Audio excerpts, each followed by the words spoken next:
ଏକରେ ତ ତା ଖରାପ ଟାଇମରେ ତାକୁ ଛାଡିକି ପଳେଇଲା, ଯେତେବେଳେ ତାକୁ ଗୋଟେ କିଏ ଦରକାର ଥିଲା ସେତେବେଳେ ଛାଡିକି ପଳେଇଲା। ତାପରେ ଗଲା ତ ଗଲା, ଆ ବିଷୟରେ ଗପିଲା, ତାର ଟିକେ ରାଗ ହେଇଗଲା। ତମ ଗୋଡ ଧରୁଛି ଆଉ ଦୟାକରି କଥା ଉଠାଅନି, ହଉ ଆଉ ତାକୁ ଆଣି କେବେ ରଖିବିନି। ଓମକୁ ବୁବୁ ଡାଇରେକ୍ଟ କିଛି କହିନି, ମତେ କହିଲା କି ଓମକୁ ଟିକେ ମେସେଜ କରିଦଉ ଟିକେ ଇଂଲିଶରେ ଭଲସେ କହିକି କି ଆଉ ସିଏ ଆସିବନି ଜିମକୁ, ୱାର୍କଆଉଟ କରିବାକୁ ବି ଆସିବନି, ଏଇଟା କରିବାକୁ ଆସିବନି। ଆଉ ସେ ତ ଗଲା ଆଉ ପୁଣି ମୋ ଜିମରେ କାହିଁ ୱାର୍କଆଉଟ କରିବ, ସେ ଯାଉ ତାର ଯୋଉଠି ୱାର୍କଆଉଟ କରିବା କଥା କରୁ। ଓମ ବି ମତେ ରିପ୍ଲାଏ ଦେଇଥିଲା ଫାର୍ଷ୍ଟ ଥରକ ତାଙ୍କର ଯୋଉ ପଇସା ପାଇଁ ଡିସ୍ପ୍ୟୁଟ ହେଇଥିଲା ତାଙ୍କ ଜିମରେ ସତ୍ୟ ବିହାରରେ, ସିଏ ଯୋଉ ପଇସା ପତ୍ର ଖର୍ଚ୍ଚ କରୁଥିଲା, ଯୋଉ ଦାଣ୍ଡିଆ ନାଇଟରେ ପଇସା ଖର୍ଚ୍ଚ କରିଥିଲା, ଆଉ ଷ୍ଟାର୍ଟିଂରେ ଯୋଉ ପଇସା ଖର୍ଚ୍ଚ ହେଇଥିଲା ତମେ ଜାଣିଥିବ, ମୁଁ ତ ଠିକ ସେ ଜାଣିନଥିଲି ଯାହା ପଇସା ପତ୍ର ଖର୍ଚ୍ଚ ହେଇଥିଲା। 40,000 ଟଙ୍କା କିନ୍ତୁ ଦାଣ୍ଡିଆ ନାଇଟରେ ଖର୍ଚ୍ଚ ହେଇଥିଲା, ସେ 40,000 ଆଉ ଗୋଟେ କଣ ଏମିତି ମିଶିକି ତାର 60-70,000 ହଉଥିଲା। ତାକୁ ଯେତେବେଳେ ପଇସା ପତ୍ର ଅଭାବ ହେଲା, ସେ ମାଗିଲା କି ଆଉ ମତେ ବାକି ପଇସାଟା ଫେରାଅ, ଆଉ ଯୋଉ ପଇସା ଅଛି ମୋର ଫେରାଅ, ଆଉ ମତେ ପଇସା ଟା କାହିଁ ଦଉନ, ହିସାବ କର। ଯେତେବେଳେ ଫାଷ୍ଟ ଥର ସେ ଜିମ୍ ଛାଡି ଦେଇଥିଲା, ଫାଷ୍ଟ ଥରକ କହିଲା ଯଦି କରିବନି ମୁଁ ଜିମ୍ ଛାଡିଦେବି, ମୁଁ କାହିଁ ଆଉ କାଟିବି ଇଏ ସିଏ ଏମିତି କରିକି ଛାଡିଥିଲା।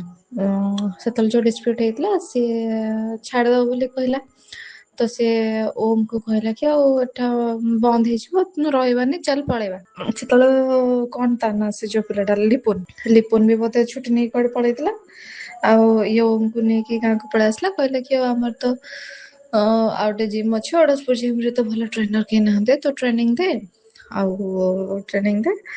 ସେଠି ଯେତିକି ପଇସା ଦିଆ ହଉଥିଲା ସେତିକି ପଇସା ତ ଦେଇପାରିବିନି, ଯେତିକି ଟିକେ କମେଇକି ଯାହା ଦେବି ଆଉ। ସେତେବେଳେ ଓମର ବାପାଙ୍କର କଣ ଗୋଟେ ଆକ୍ସିଡେଣ୍ଟ ହେଇଥିଲା ନା ଗୋଟେ କଣ ହେଇଥିଲା ଠିକ ସେ ତ ଜାଣିନି, ଗୋଟେ କଣ ଆକ୍ସିଡେଣ୍ଟ ହେଇଥିଲା, ତାଙ୍କ ଦେହ ଅସୁସ୍ଥ ଥିଲା।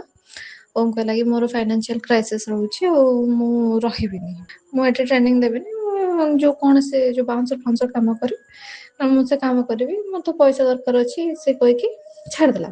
ଛାଡିଲା ତ ଛାଡିଲା, କଲ୍ କରିକି ଇଆଡେ ସିଆଡେ ଗପିଲା, ମାନେ ଯେତିକି ମତେ ବୁବୁ କହିଥିଲା ମୋର ଯାହା ମନେ ପଡୁଛି କି ସେ ଗାଁରେ ଆଉ ସେ ସତ୍ୟଭାର ପିଲାଙ୍କୁ ବି ସବୁ କଲ୍ କରିକି କଣ କହିଲା, ଆଉ ଜିମ୍ ବନ୍ଦ ହେଇଯିବ, ଏଇଟା ସେଇଟା। ତ ଯୋଉ ପିଲାମାନେ ସବୁ ପଇସା ଦେଇଥିଲେ ସମସ୍ତେ ଜାଣିଥିଲେ ନା ଓନର ହଉଛି ବୁବୁ, ତ ଆକୁ କଲ୍ କରିକି ମାନେ ଆ ସହିତ ଟିକେ ବଚସା କଲେ, ଆଉ କେମିତି ଜିମ୍ ବନ୍ଦ କରିଦବ, ଏଇଟା ସେଇଟା, ପଇସା ଦେଇଛୁ, ଫ୍ରଡ କରିଦେଲ, ଇଏ କରିଦେଲ।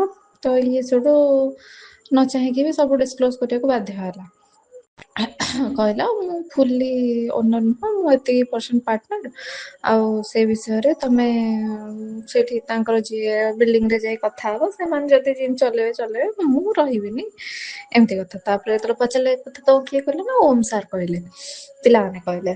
ତ ଏକରେ ତ ତା ଖରାପ ଟାଇମରେ ତାକୁ ଛାଡିକି ପଳେଇଲା, ଯେତେବେଳେ ତାକୁ ଗୋଟେ କିଏ ଦରକାର ଥିଲା ସେତେବେଳେ ଛାଡିକି ପଳେଇଲା।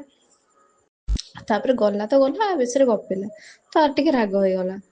ତାକୁ ମୁଁ ବି ସେତେବେଳେ କହିଥିଲି, ଯେତେବେଳେ ଷ୍ଟାର୍ଟିଂରେ ଇଏ କହୁଥିଲା ଓମକୁ ରଖିବ ବୋଲି, ମୁଁ ତାକୁ ମନା କରିଥିଲି, ମୁଁ ଦେଖେ ସେ ଯାଇଛି ତ ଯାଇଛି, ଆମେ କାହିଁ ପୁରେଇବା ତାକୁ, ଆମକୁ କଣ ପିଲା ମିଳିବେନି। ସେ କହିଲା କି ନାଇଁ ମତେ ଗୋଟେ କିଏ ବିଶ୍ୱସ୍ତ ପିଲା ଯାହାହେଲେ ବି ଦରକାର, ମତେ ଗୋଟେ କିଏ ଦରକାର ପାଖରେ, ଆଉ ଏମିତି ତୁ କହିଦେଲେ କେମିତି ହବ, ତୁ ଆସିକି ରହିକି କାମ କରୁନୁ ଯଦି ତୁ ଏତେ କହୁଛୁ। ମୁଁ କହିଲି ହଉ ବାବା, ତୁ ତ ସବୁବେଳେ ଠିକ ଥାଉ, ତୋ ଡିସିସନ ତ ଠିକ ଥାଏ, ମୁଁ ତ ପାଗଳଟା, ଆଉ ଠିକ ଅଛି, ତୁ ଯଦି ଠିକ କହୁଛୁ ତାହେଲେ ମୁଁ ବି ଠିକ।